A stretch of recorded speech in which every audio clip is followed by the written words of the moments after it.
Good morning, guys. Welcome to my channel. This is Dan. Welcome to Engelgeist. For those of you that are new, welcome. For those of you that are returning, welcome back. For those of you that support me over on Patreon, thank you so very, very much. This is your daily forecast for May 29th, which is Friday. This is not necessarily set up just solely for May 29th. It is a timeless message. I ask Spirit to sort of give me the message for the greater collective for the highest good. So this message is intended for whoever finds it when they find it, kind of thing. But for those of you that regularly watch, this is something to build upon the energies of this week and what's been going on this week also. If you want to support the channel, you can follow me at Engelgeist333 on Instagram. You can go to patreon.com and look up Engelgeist and pick a subscription there if you want to see the forecast a day early. There's also other readings that are available over there exclusively. What else? You can like, share, comment, subscribe, and hit the notification bell so that you're notified when I do live events. I haven't been doing many live events in the month of May because my internet has sucked due to everybody being on at home.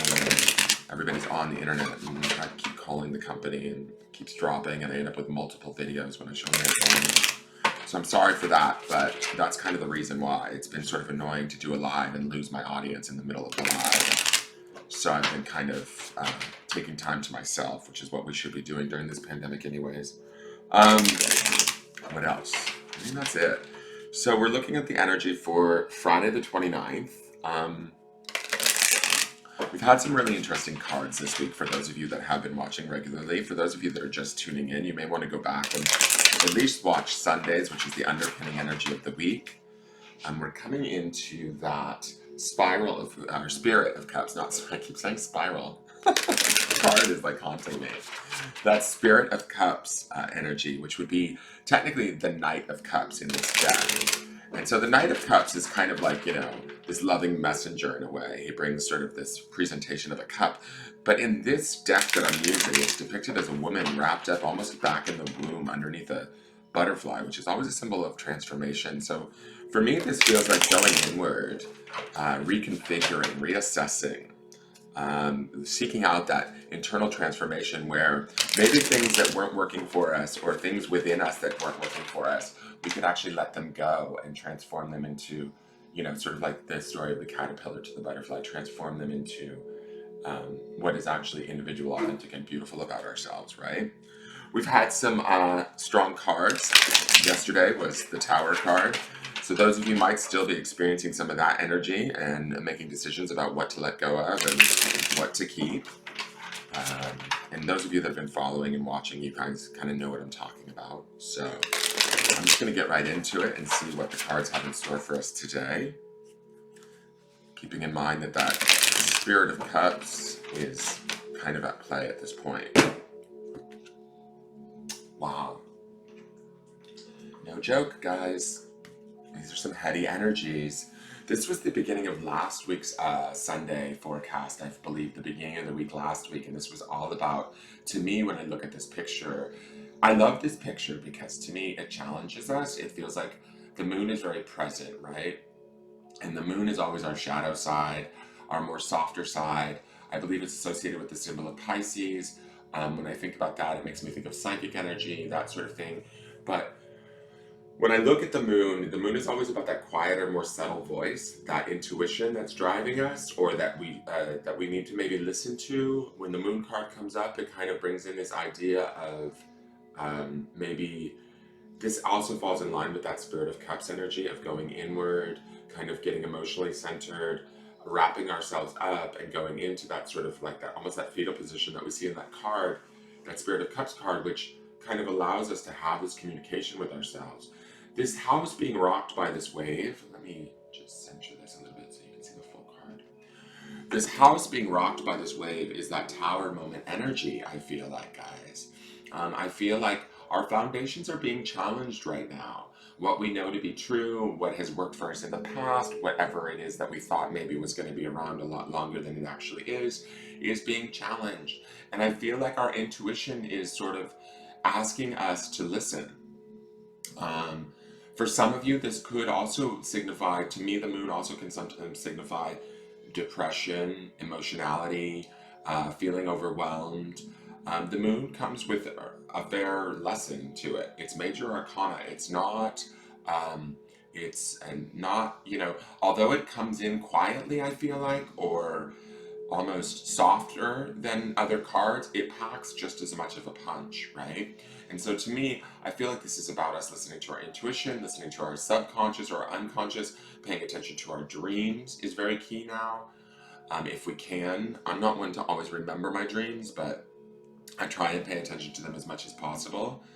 Again, there's this house, the light is on, we are in this house, we may be trying to hold on to this house, or whatever it is that we think we're supposed to hold on to, but the moon sort of says to me that there's different plans, that this wave of emotion is kind of, you know, to me water always signifies the emotion, so like this wave is sort of hitting our, what is solid, what is sort of material in our world and challenging it. Our emotions may want something different than what we've created at this point is kind of the feeling that I'm getting. And our intuition might be trying to guide us or tell us, like, look, it's time to listen. It's time to step forward and listen to the more subtle voices that are driving us. To me, when I think of the moon, I also think of like the energy of how the moon affects the tides, the push and pull of the tides. And so it just sort of silently does that. And so we could be feeling sort of tidal urgings within our own selves, within our own hearts, within our own minds, within our own bodies that are pushing us towards directions or areas where we might feel challenged or we might not feel ready. But to me, I feel like the moon is letting us know that we are ready, or that we, it's like intuitively we need to trust ourselves. It may feel dark, you know, that's the night sky of the moon. It may feel dark or somewhat, you know, not as clear. The path may not be as clear for some of you as you would like it to be, or as well defined. But that's part of like trusting this card and trusting this energy. This house to me doesn't necessarily feel like it has to go completely away either. It just feels like our foundations are being rocked. This could be the aftermath of that Tower card too for some of you. We've had a lot of major arcana this week. Even though most of us are still sort of at home, you know, maybe thinking we're doing nothing, I think we're actually doing a lot more profound stuff than we realize. Let's see what the mystical shaman has to say.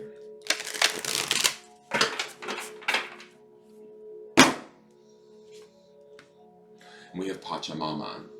She's always Mother Earth. And I love her femininity in this card and her sort of contrast to the blue, the reds and oranges that are in this card. I feel like she's looking right down at that house.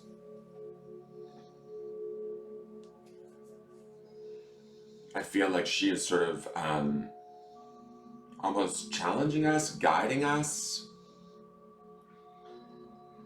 Her card number is 40, which would boil down to a 4, which to me would be about stability.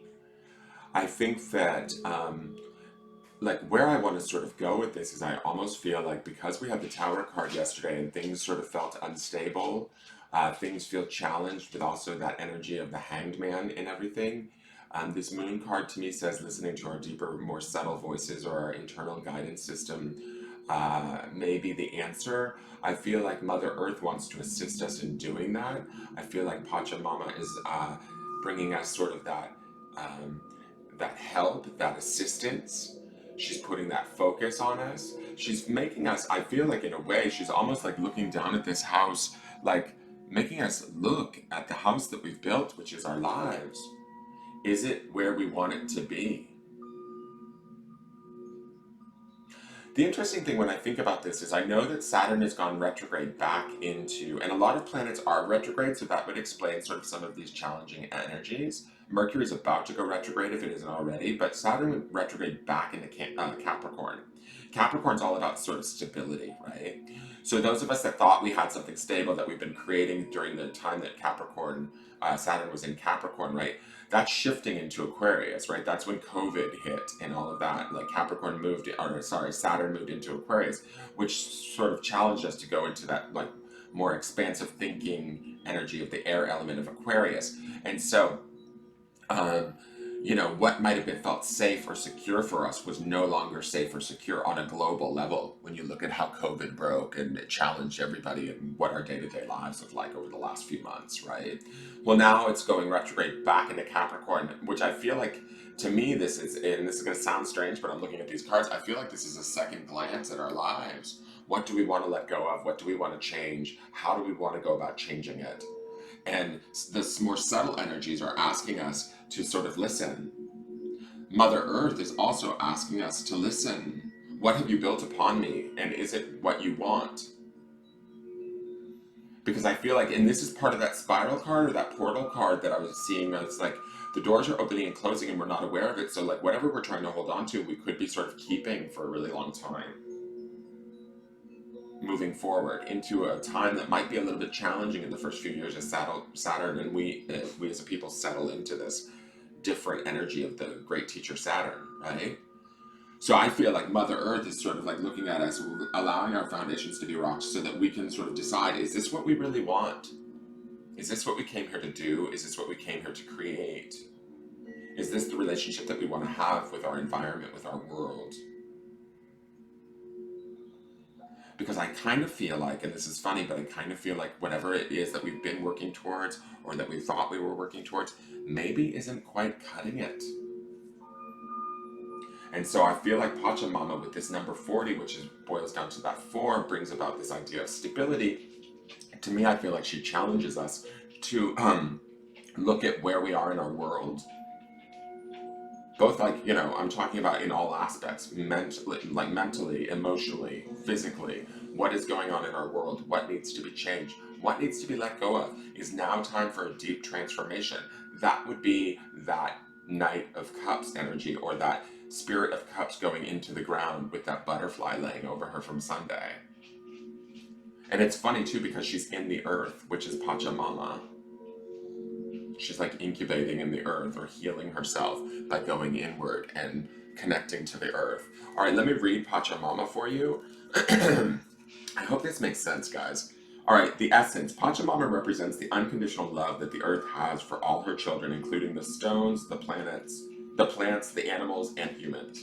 She is the goddess of earth, also known as Gaia, who pervades all creation in our planet.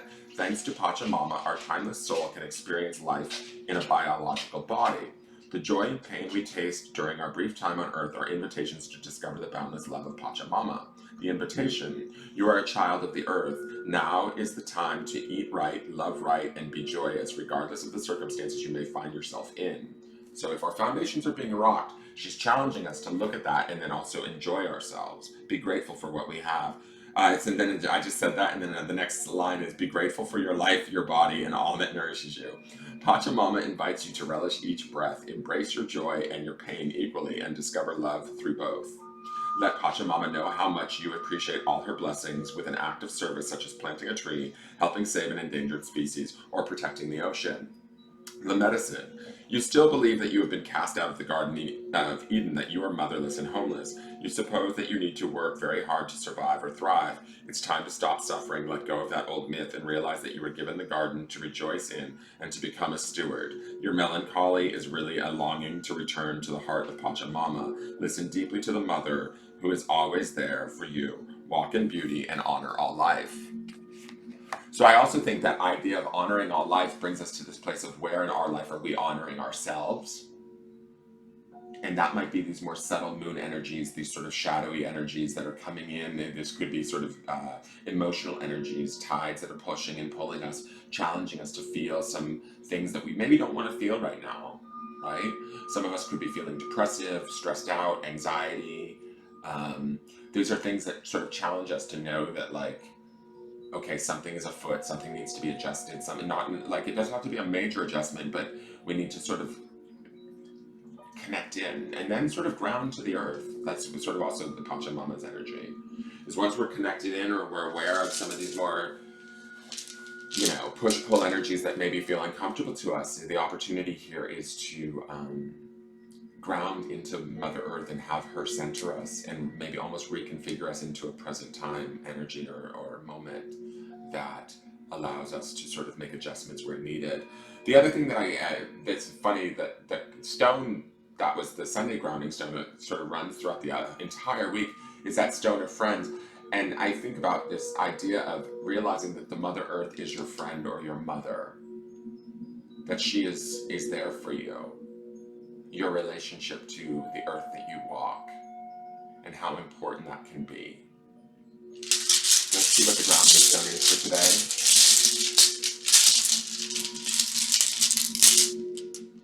Oh, it's promise. All right, you know my definition of this. It's always like sort of the promises we make to ourselves and to others is always a focus with this promise stone.